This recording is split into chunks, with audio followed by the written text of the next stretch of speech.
আমাদের মাঝে উপস্থিত আছেন যিনি একটু আগে ওনার খুব সুন্দর বক্তব্য আমাদের সামনে রেখেছেন।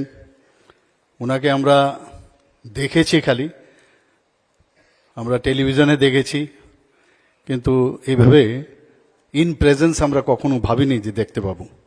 স্যারকে আমি ওয়েলকাম জানাবো from Tripura, that you have come all the way. Wing commander Rakesh Sharma, Ashok Chakra space scientist. আমাদের সাথে উপস্থিত আছেন professor Arunoday Saha, Padmashri awardee, doctor Rabindra Kanan, Padmashri. ওনার সাথে আমার অনেক আগের থেকেই পরিচয় আছে, একবার একটা সার্জারিতে ওনার সাথে আমার দেখা হয়েছিল ওটিতে। Shri Gokul Chandra Das, Padmashri. Shrimati Geetanjali Shree, international Booker awardee. আমাদের মাঝে উপস্থিত আছেন professor Ratan Shah, vice chancellor, Techno University Tripura. Shri Bikat Chowdhury, Rabindra awardee. ওনার সাথে অনেক আগের থেকেই পরিচয়, অনেক দিন বাদে দেখা হয়েছিল। প্রথমে আমি ওনাকে চিনতে পারিনি, পরবর্তী সময়ে একটু যখন বসলো হাসলো একটু, তখন বুঝলাম যে উনি বিকজ দা আমাদের সাথে আছেন। আমাদের মাঝে উপস্থিত আছেন সবার পরিচিত মুখ এবং ক্রীড়া জগতে বিশিষ্ট ব্যক্তিত্ব শ্রী রূপক সাহা মহোদয়। তাছাড়া আমাদের মাঝে উপস্থিত আছেন ডক্টর সামন্ত চক্রবর্তী, প্রেসিডেন্ট উড়ান।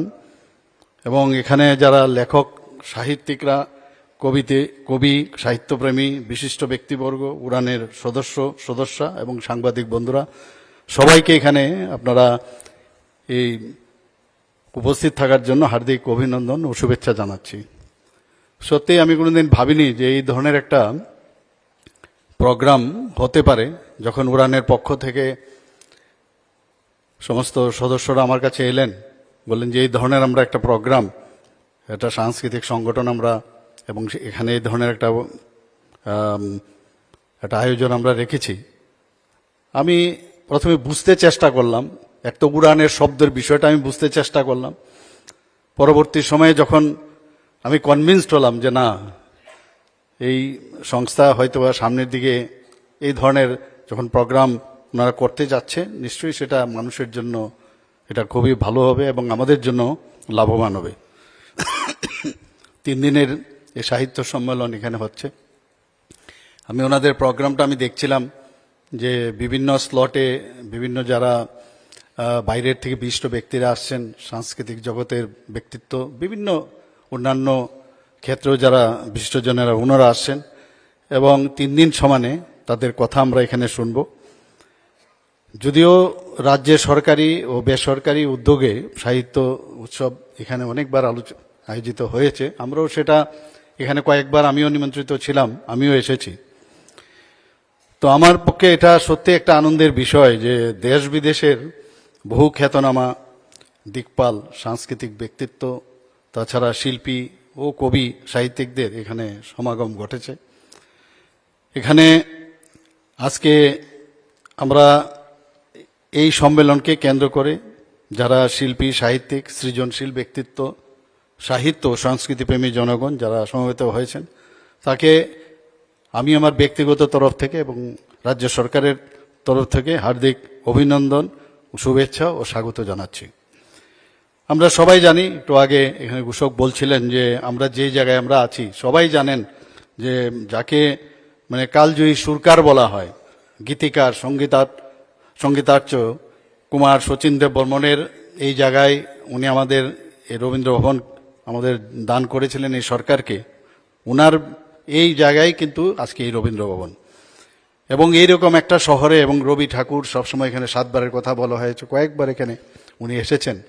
অনেক ওনার কলম থেকে অনেক কিছু বেরিয়েছে, অনেক কবিতা বেরিয়েছে, সাহিত্য বেরিয়েছে, অনেক কিছু বেরিয়েছে। সেই জায়গায় আজকে এই ধরনের যারা দেশ বিদেশ থেকে যারা এসছেন, সবাইকে আমি এখানে আবার ওনাদেরকে বলবো যে আপনারা যে এই উড়ানের যে আবেদন আপনাদের যে নিমন্ত্রণ করেছে এর জন্য যে এসছেন, আপনাদেরকে ধন্যবাদ দিচ্ছি।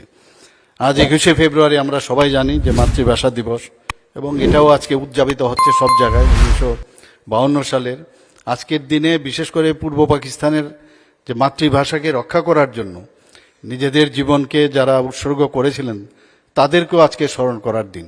এবং শুধু এখানে না, ভারতবর্ষে না, সারা বিশ্বেই কিন্তু আজকে এটা পালিত হচ্ছে।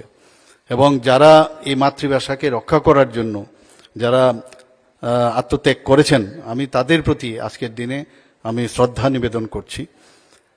আপনারা সকলেই জানেন যে ত্রিপুরার রাজ পরিবারের সাথে জোড়াসাঁকোর ঠাকুরবাড়ির এক নিবিড় যেটা বন্ধন আজও সাহিত্যের ইতিহাসে এক উল্লেখযোগ্য ঘটনা। এবং ত্রিপুরা রাজ পরিবারের কাহিনী নিয়ে রবি ঠাকুরের যে উপন্যাস, নাটক, বাংলা সাহিত্যের যে অন্যতম সেরা সম্পদ, সেটা কিন্তু আমরা সবাই জানি। এবং শুধু তাই নয়, উনি কয়েকটা গানও এই শহরেই উনি লিখে গেছেন।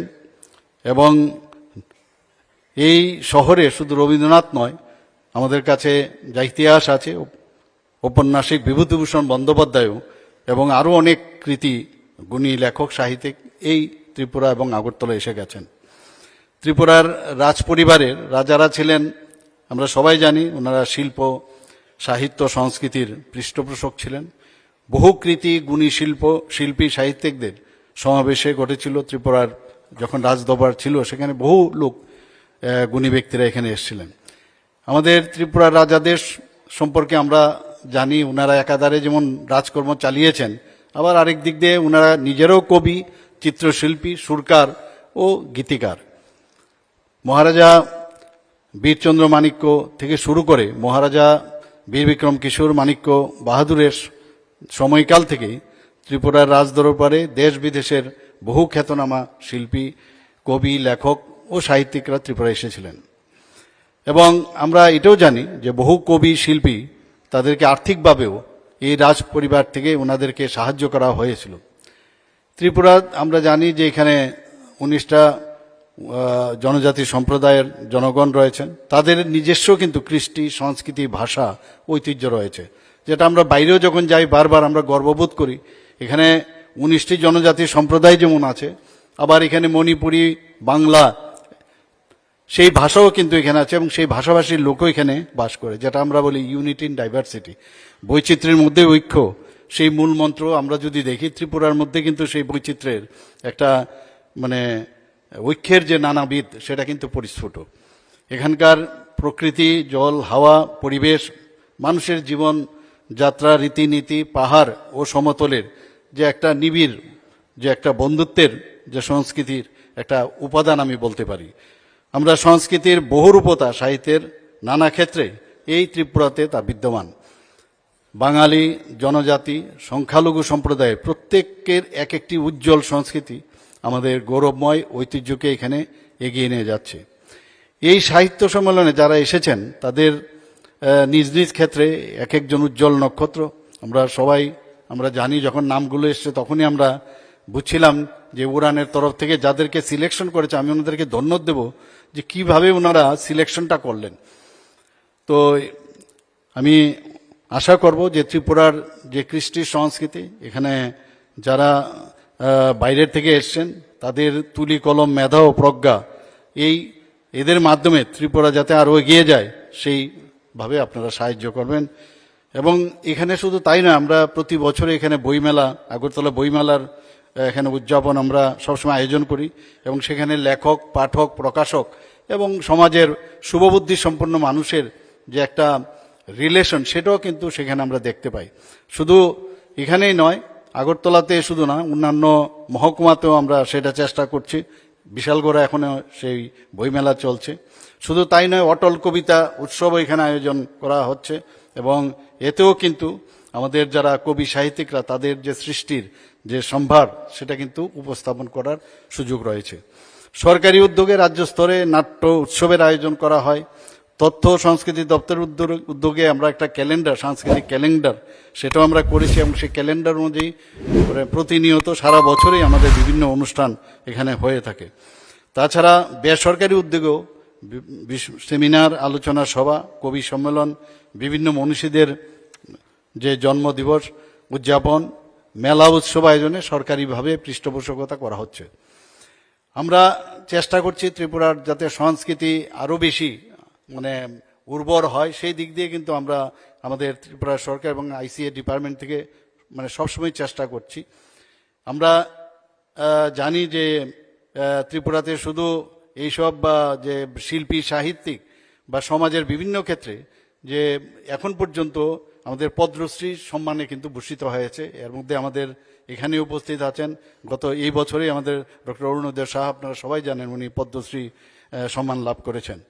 তাছাড়াও ত্রিপুরা খেলাধুলার ক্ষেত্রেও কিন্তু আমরা একটু আগে ঘোষক বলছিলেন যে আমাদের একজন প্লেয়ারের নাম বলছিলেন, তো খেলাধুলার ক্ষেত্রেও ত্রিপুরার প্রচুর নাম।